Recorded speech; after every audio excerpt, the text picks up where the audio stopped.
بھائی. ہم بچے, ہمارے آج کل کے بچوں نے ایک مسئلہ بڑا پکا یاد کر لیا. کہتے ہیں مولانا پیر صاحب پسند کی شادی کرنا جائز نہیں. میں کہتا ہوں صاحب اور بھی بڑی چیزیں جائز ہیں, صرف ایک ہی شے جائز رہ گئی ہے. رسول پاک صلی اللہ علیہ وسلم سوائے اللہ کے کسی کے پابند نہیں, کسی کے پابند نہیں. پر جناب سیدہ خدیجہ الکبریٰ رضی اللہ تعالیٰ عنہ نے پیغام نکاح دیا, یا رسول اللہ میں شادی کرنا چاہتی ہوں. حضور کسی کے پابند نہیں, پر میرے محبوب نے فرمایا میرا چچا میرے والد کی جگہ ہے, میں اپنے چاچا سے پوچھ کے تمہیں جواب دوں گا. یہ ہے پسند کی شادی جو میرے نبی نے بیان فرمائی ہے. تو سارا کچھ کراس کر کر کے گزر جاتا ہے. یہاں تو حال یہ ہے کہ پالنے والا کوئی اور سائے میں بیٹھنے والا.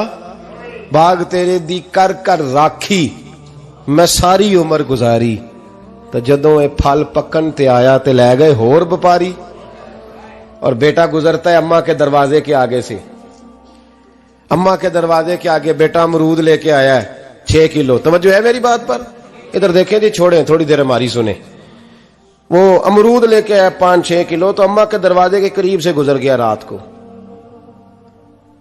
تو کمائی کھانے کا ٹائم آیا نا, تو گزر گیا. تو وہ وزیر اعظم سے ڈرتا ہے نا, تو جا کے بی بی سے کہتا ہے بی بی کے حقوق دینا بھی رسول اللہ کی سنت ہے. لیکن یہ کیا بات ہوئی, تو نے بیوی اور ماں کا مقابلہ شروع کرا دیا. سمجھ تو صحیح, یہ تیرے لیے کعبے کی جگہ ہے اور تو بیوی کے لیے کعبے کی جگہ ہے. اسے بھی سمجھنا چاہیے, غور کرنا چاہیے. 5 کلو امرود لے کے تو ماں کے کمرے کے قریب سے گزر گیا ہے. بی بی کو جا کے کہتا ہے چل آدھا کلو اماں کو بھی دے, اس کے کون سے دانت ہیں. تو پلیٹ میں ڈال کے وہ لائی ہے. تو سمجھا ہی نہیں, تو نے غور ہی نہیں کیا. بندہ تو وہ ٹھیک نہیں تھا, نپولین. پر کسی نے اس سے پوچھا تھا بتا زندگی میں پیسے لینے کا مزہ کب آیا. اس نے کہا کہ مجھے مزہ تب آتا تھا کہ میں اپنی ساری کمائی لا کے اپنی اماں کے ہاتھ پہ رکھتا تھا, اور پھر جب میں اپنی ماں سے تھوڑا تھوڑا خرچہ لیتا تھا نا, تھوڑا تھوڑا. توجہ ہے میری بات پہ؟ اماں جی 10 روپے دے آج, کہتے جب میں تھوڑا تھوڑا خرچہ لیتا تھا نا, تو مجھے یوں لگتا تھا جیسے میں بادشاہ وقت کے سامنے کھڑا ہوں اور وہ خزانے کا منہ کھول کھول کے مجھے دیتا جا رہا ہے. تو اس ذائقے کو سمجھ تو صحیح بھائی, تو اس کو سمجھ تو صحیح بھائی. یاد رکھیں اور غور کریں, ماں اور باپ. اب یہ بھی سن لیں, نبی پاک صلی اللہ تعالی علیہ وآلہ وسلم نے ماں باپ کے لیے فرمایا ہما جنتک و نارک, یہی تیری جنت ہے اور یہی تیرے لیے جہنم ہے.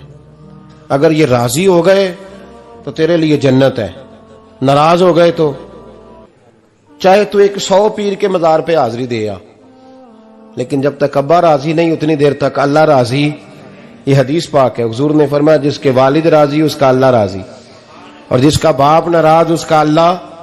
ہاں بے شک. اب یہ حدیث ہے نا, تو سارے ولی ایک طرف بیٹھ جائیں, کہیں یا اللہ بخش دے مرید کو, لیکن اگر ابا کہے یا اللہ نہ معاف کرنا, تو اللہ ان اولیاء کی نہیں مانتا, والد کی مانتا ہے. اس لیے بلے شاہ آسمانی اڈ دیاں پڑھنا ہے, جیڑا گھر بیٹھا انہوں پڑھیا ہی نہیں.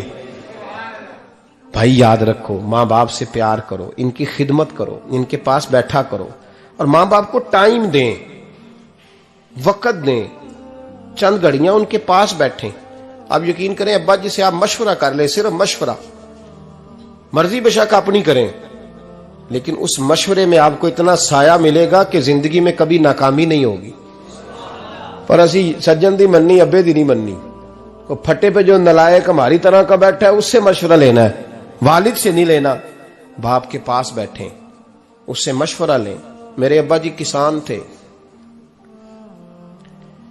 میں نے اپنی زندگی میں ڈھیروں چیزیں اپنے باپ سے سیکھی ہیں, درجنوں چیزیں سیکھی ہیں. میرے والد بڑے خوددار تھے, مزاج میں عجیب سی خودداری تھی. کوئی بندہ کبھی حال پوچھ لیتا تھا نا کہ حالات کس طرح کے ہیں, تو فرماتے تھے بھائی اگر بتانا ہوا تو اپنے اللہ کو بتاؤں گا. الحمدللہ بڑا فضل ہے, میں نے ان کے ہاتھوں پہ ہمیشہ چھالے دیکھے, ہمیشہ چھالے, لیکن ان کا ہاتھ کبھی کسی دنیا دار کے سامنے پھیلتا ہوا نہیں دیکھا. لوگ مجھے کہتے ہیں آپ کس پیر صاحب کے صاحبزادے ہیں، تو میں کہتا ہوں میں اس پیر کا صاحبزادہ ہوں جس نے محنت کر کے حلال کی کمائی کھائی ساری زندگی. یہ لوگ پیر نہیں ہوتے، یہ مرشد نہیں ہوتے، اور میں نے درجنوں چیزیں سیکھی ان سے. تو سیکھنے تو بیٹھ، تجھے ہزاروں چیزیں ملیں گی. بھائی اپنی زندگی میں ماں باپ کی طرف دیکھو، سب سے ضروری کام ہے انہیں وقت دو. اماں کے او بھائی بڑا مشکل ہے دنیا داروں سے تعریف کرانا. اماں دے کول تے ایویں 2 منٹ راتی پئی نہ آکھی اماں پیر کڈے نہ رضائی جو تیرے گھٹ چھڑا، تے اماں کہندی جا میرا پتر تھکیا آیا ہے تو سو جا کے، میں کدو کام لگی سا، میں کدو حل وان ڈئی سا، جا سو جا کے. بس یہ کاروائی ہے. تو نے 2 منٹ کے لیے کہہ دیا، سویرے پورے محلے میں تیری اماں کہے گی اللہ میرے پتر ورگا پتر سارے نو دے. راتی آندا ہے تے مینوں گھٹ کے سوندا ہے، اللہ گھٹیا کوئی نہیں سویا بھی کاروائی پائی سو، لیکن وہ سب کو بتاتی ہے. تو بھائی اتنی قیمتی چیز اور تو چھوڑ کے میں کبھی جلسے سے دیر سے آتا تھا نا، اب تو جاتا نہیں زیادہ جگہوں پہ. کوشش کرتا ہوں کہ چلو ماحول کے مطابق، تھوڑا خشک آدمی ہوں تو ہر جگہ سیٹ نہیں ہو پاتا، اس لیے کم جاتا ہوں. تو کبھی رات کو آتے تھے نا دیر سے، میری اماں جی شوگر کی مریض تھیں، تو میں چھوٹے بھائی کو فون کرتا تھا کہ اماں جی سو گئے کہ سو گئے. میں کہتا تھا کہ تو نہ اس طرح کر، نیچے آ جا، 2 بج گئے، وہ شوگر کی مریض ہے، آنکھ کھل جائے نا تو دوبارہ لگتی نہیں بزرگوں کی، تو دروازہ کھول دے، اندر دستک دی تو دقت ہوگی. تو میں جوتے اتار کے اندر داخل ہوتا تھا تو پہلا قدم رکھتا تھا تو میری اماں بول پڑتی تھی پتر آ گئے آ گئے. او بھائی تو اس درد کو سمجھنا، کوئی تجھے ملے گا، کوئی ملے گا تجھے ایسا. اب میں دور دراز بھی چلا جاتا ہوں، ان کی زندگی میں نہیں جا پایا، کہتے ہیں ہم نے نہیں جانا، گھر میں رہنا ہے. اس کیف کو سمجھ لے، اس دولت کے قریب ہو جا. حضرت ابو ہریرہ رضی اللہ تعالیٰ عنہ فرماتے ہیں میری اماں بوڑھی تھیں، میں ان کی خدمت کرتا تھا.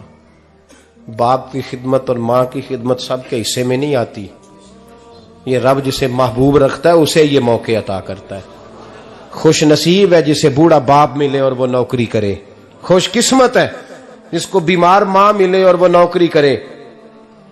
حضرت ابو ہریرہ فرماتے ہیں میری اماں بوڑھی تھیں تو ان کا معدہ کمزور ہو گیا تھا، تو میں اٹھا کے پخانہ پیشاب کرتا تھا تو کئی دفعہ میرے اوپر کر دیتی تھی.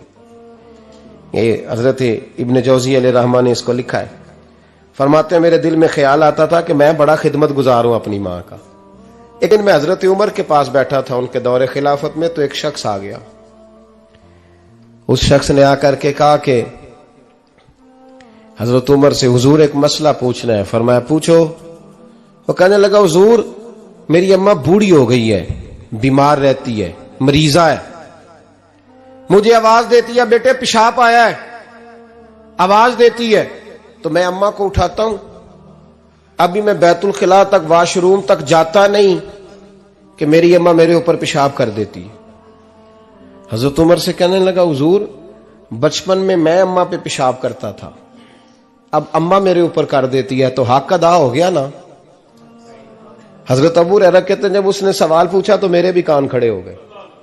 میں نے کہا یہ تو میرے والا مسئلہ پوچھ رہا ہے، میرے والا مسئلہ پوچھ رہا ہے. میرے پاس ایک دوست جمعہ پڑھنے آتے ہیں بڑی دور سے، مجھے کہنے لگے حضرت صاحب جدوں بھی میں آنا نا تسی میری ہوئی گل چھیڑ دیندے ہو، وہ جو بات ہوتی ہے نا بالکل میری ہوتی ہے. میں نے کہا نہیں یار جو میں کر رہا ہوتا ہوں وہ میری بھی ہوتی ہے، وہ سارے معاشرے کی ہوتی ہے.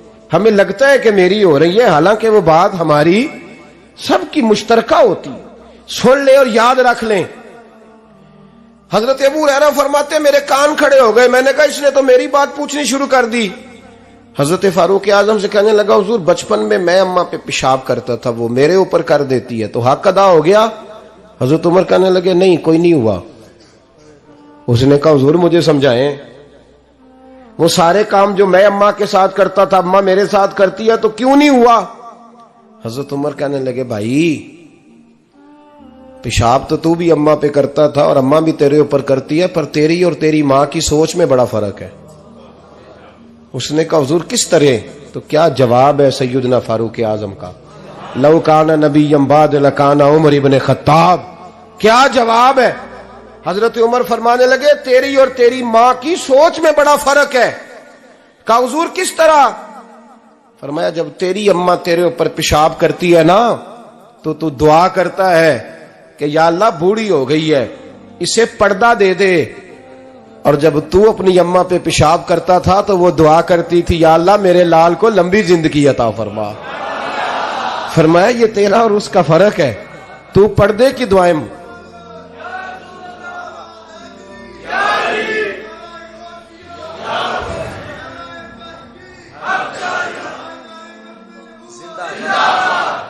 سنے عزیزو، کہا جب تیری اور تیری ماں کی سوچ میں، اور نبی پاک صلی اللہ علیہ وسلم نے فرمایا ہے جتنے بھی گناہ انسان کرتا ہے نا اللہ کریم سزا کو روک دیتا ہے، قیامت میں سزا دے گا، اور جو ماں باپ کا نافرمان ہے نا اس کو دنیا میں بھی سزا ملے گی، جو ماں باپ کا نافرمان ہے اسے دنیا میں بھی۔ آپ یقین کریں بچے تھوڑا سا پڑ جاتے ہیں بیچارے تو ماں باپ سے کہتے ہیں ابا جی تسی پرانے دور دے ہو تو انہوں کی پتا ہوئے، اور تجھے پتہ ہی نہیں بھائی، تجھے خبر ہی نہیں، یہ پرانے دور کے نہیں، تو بیوقوفوں کے دور کا ہے، تو سمجھ یہ کوئی تعلیم ہے۔ اکبر الہآبادی نے کہا تھا ہم ایسی لاکھوں کتابیں قابل ضبطی سمجھتے ہیں، ضبط کرنے کو دل کرتا ہے، ہم ایسی لاکھوں کتابیں قابل ضبطی سمجھتے ہیں جن کو پڑھ کے بیٹے باپ کو خبتی سمجھتے ہیں۔ بات ہے کرنے والی، ماں اور باپ اتنا بڑا درجہ ہے